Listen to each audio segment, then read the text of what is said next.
చాలా బాధాకరమైన సంఘటన. ఉద్యమకారుడు తెలంగాణ కోసం ఎన్నో పోరాటాలు చేశాడు.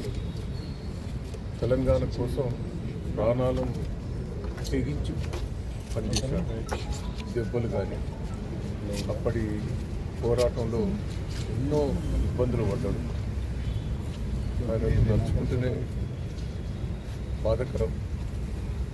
కానీ 12:51 చనిపోవడం జరిగింది.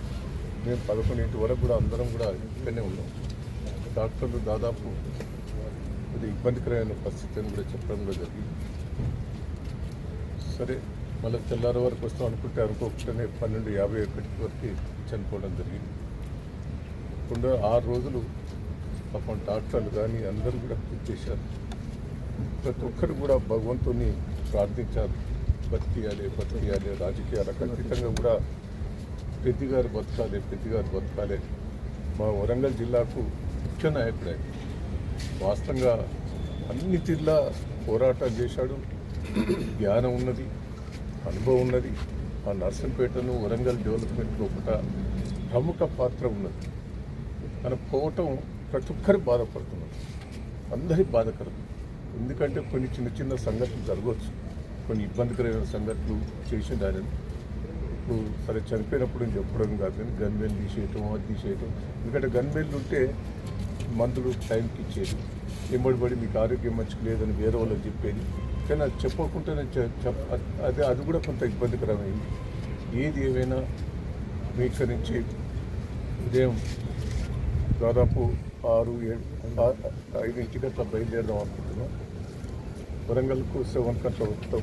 అమరవీరుల స్తూపం దగ్గర ఆడ వికాసం ఉంటాం. ఆ నుంచి నర్సంపేట అమరవీరుల స్తూపం దగ్గర ఉంటాం. నల్లవెల్లికి 7:30 వరకు నల్లవెల్లి పోవడం జరుగుతుంది. ప్రతి ఒక్కరు చాలామంది వచ్చిన 3ంటికి దాన సంస్కారం ఎక్కడ సార్ అంత్యక్రియలు ఎక్కడ జరుగుతున్నాయి? పార్టీ ప్రముఖులందరూ కూడా రావడం జరుగుతుంది. రాష్ట్రంలో ప్రముఖులు కూడా రావడం జరుగుతుంది. నర్సంపేట ప్రజలు కూడా పెద్ద ఎత్తున స్వాగతం చెప్పాలి. అంటే స్వాగతం అంటే బాధే, పాపం శివానికి గురించి తీసుకుపోవాలనేది.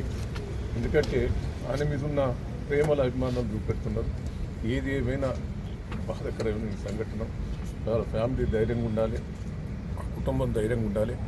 పార్టీ పరంగా అన్ని తీర్లా కేసీఆర్ గారు కానీ, కేటీఆర్ గారు కానీ, కేసీఆర్ హరీష్ రావు గారు కానీ అందరం కూడా బాధపడుతున్నారు. వాళ్ళు కూడా టెన్షన్లే ఉన్నారు. వాళ్ళు కూడా పార్టీ పరంగా కుటుంబాన్ని అన్ని తీర్లు ఆదుకుంటామనేది మరి చెప్పడం కూడా జరిగింది. అందరు కూడా రావాల్సిందిగా